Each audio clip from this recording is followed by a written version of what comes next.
Houses flashed past the window. Harry felt a great leap of excitement. He didn't know what he was going to, but it had to be better than what he was leaving behind. The door of the compartment slid open and the youngest red-headed boy came in. "Anyone sitting there?" he asked, pointing at the seat opposite Harry. "Everywhere else is full." Harry shook his head and the boy sat down. He glanced at Harry and then looked quickly out of the window, pretending he hadn't looked. Harry saw he still had a black mark on his nose. "Hey, Ron!" The twins were back. "Listen, we're going down the middle of the train. Lee Gordon's got a giant tarantula down there." "Right," mumbled Ron. "Happy," said the other twin, "that we introduce ourselves. Fred and George Weasley. And this is Ron, our brother. See you later, then." "Bye," said Harry and Ron. The twins slipped the compartment door shut behind them. "Are you really Harry Potter?" Ron blurted out. Harry nodded. "Oh, well, I think it might be one of Fred and George's jokes," said Ron. "And have you really got, He pointed at Harry's forehead. Harry pulled back his fringe. He showed the lightning scar. Ron stared. "So that's where you know who?" "Yes," said Harry, "but I can't remember it." "Nothing?" said Ron eagerly. "Well, I remember a lot of green light, but nothing else." "Wow," said Ron. He sat and stared at Harry for a few moments. Then, as though he had suddenly realized what he was doing, he looked quickly out of the window again. "Are all your family with it?" asked Harry, who found Ron just as interesting as Ron found him. Yes, I think so," said Ron.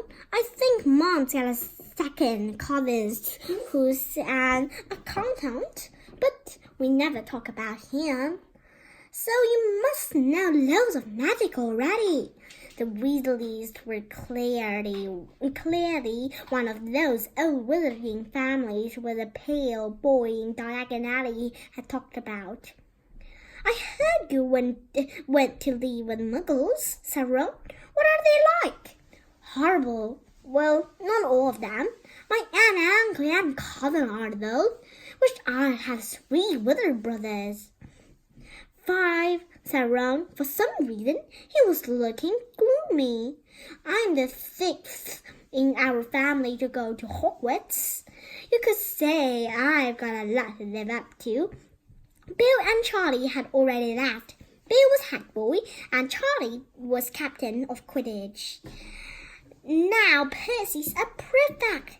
Fred and George mess around a lot, but they still get really good marks, and everyone thinks they're really funny. Everyone expects me to do as well as the others, but if I do, it's no big deal, because they did it first. You never get anything new either with 5 brothers. I've got Bill's old robes, Charlie's old wand, and Percy's old rat. Ron reached inside his jacket and pulled out a fat grey rat, which was asleep. "His name's Scabbers, and he's useless. He hardly ever wakes up. Percy got an owl from my dad for being made a prefect, but they couldn't I got Scrabbers instead." Ron's ear went pink. He seemed to think he said too much, because he went back with the staring out of the window. Harry didn't think there was anything wrong with not being able to afford an owl. After all, he never had any money in his life until a month ago, and he told Ron so, all about having to wear Dudley's old clothes and never getting proper birthday presents. They seemed to cheer Ron up. And until Harry told me, I didn't know anything about being a wizard or about my parents or Voldemort.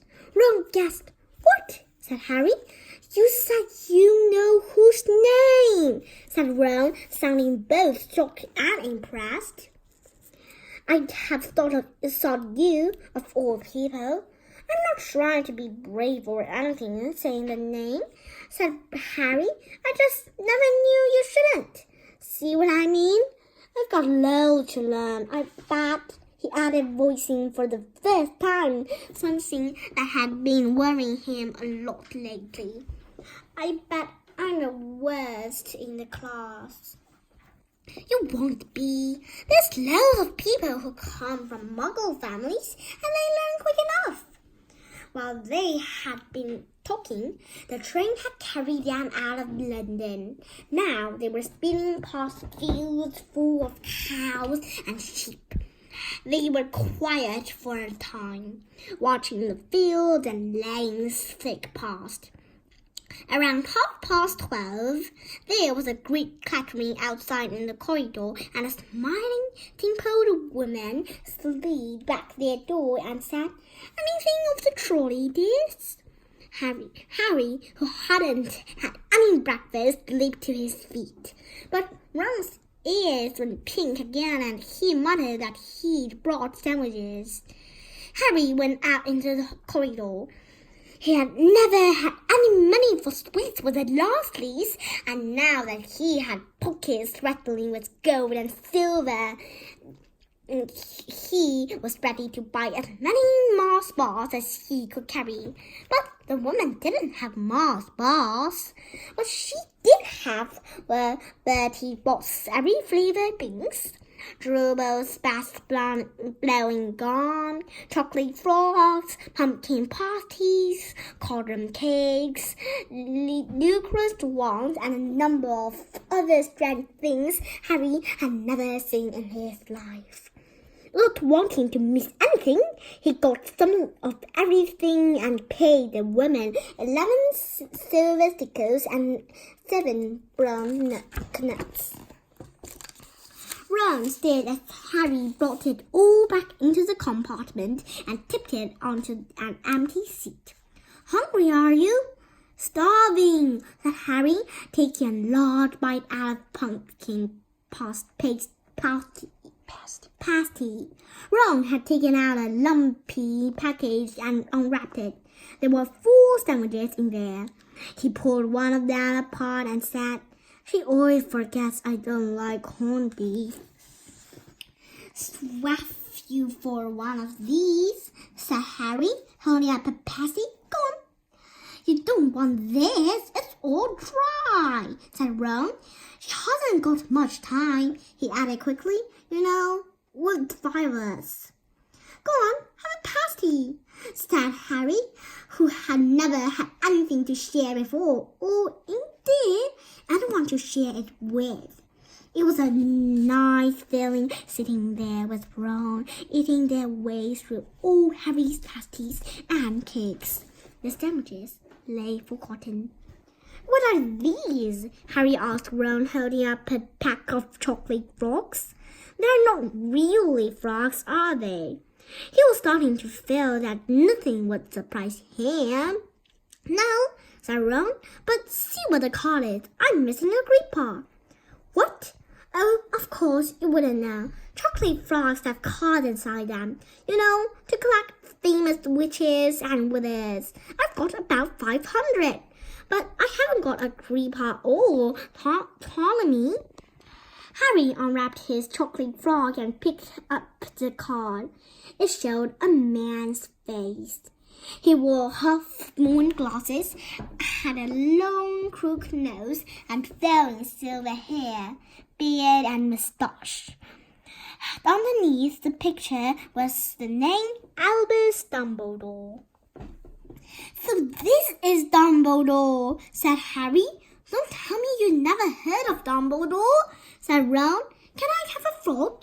I might get a Gripper. Thanks. Harry turned over his card and read, Albus Dumbledore, currently headmaster of Hogwarts, considered by many the greatest wizard of modern times. Professor Dumbledore is particularly famous for his defeat of the Dark Wizard Grindelwald in 1945. For the discovery of the 12 uses of dragon's blood and his work on alchemy with his partner, Nicholas Flamel. Professor Dumbledore enjoyed chamber music and tamping bowing. Harry turned the card back over and saw, to his astonishment, that Dumbledore's face had disappeared.